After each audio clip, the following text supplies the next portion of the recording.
I want to start with Merkel, who's been criticised because this attack last year wasn't intercepted beforehand. Anis Amri, the perpetrator, was known to security services. Nothing was done. That's what the relatives have criticised her for. Now, do you think this is indicative of a failing in German intelligence services? Good evening. Yes, absolutely. That's probably the biggest change over the last year is all the inquiries, the inquests that have revealed more every time. It just got worse. The mishaps, the attempts cover up. At first it was, well, they followed Amri until they were able to watch Amri until September. Then it came out earlier this week that actually they knew about him already in November of 2015. So it always seems to get worse. And of course, right in the middle of it is Berlin police and the German foreign services. So it really is worse. But that attack hopefully created a situation where there is, they recognize that there were indeed mistakes made, which is sometimes not obvious at first. But not only to recognize those mistakes, but also to be able to work on them as well. And of course, Jan, you're in Germany. What's been done there since last year's attack to change the way that German intelligence responds to potential threats before they happen?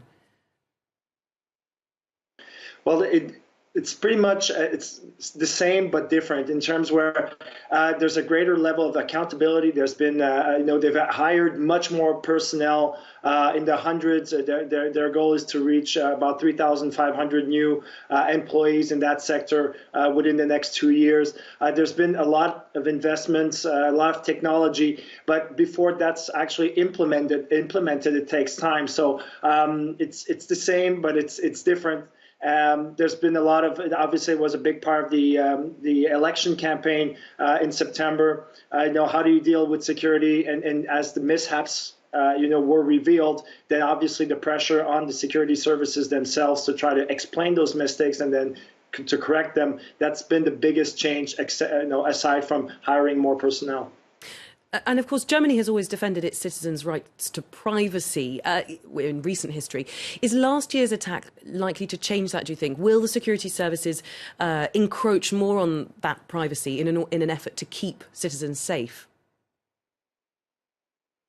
The biggest law actually concerning surveillance in Germany was actually enacted prior to the attack last year on Breitscheidplatz. So it's not as if it became a bigger issue afterwards. What really became an issue is the amount of cameras, video surveillance throughout Germany. And this was made because, well, they couldn't pick him up afterwards. They couldn't really follow where Anis Amri went and where he escaped afterwards. And as the months and weeks went along, they sort of found out, well, it doesn't, cameras don't work as a preventive measure, but they work as an investigative measure. So the debate is still open, but the enthusiasm, if so to speak, that was there within 6 to 8 weeks after the attack is long gone. And the debate right now is really more, can we reform security services well enough to make sure that cases like Amri no longer happen?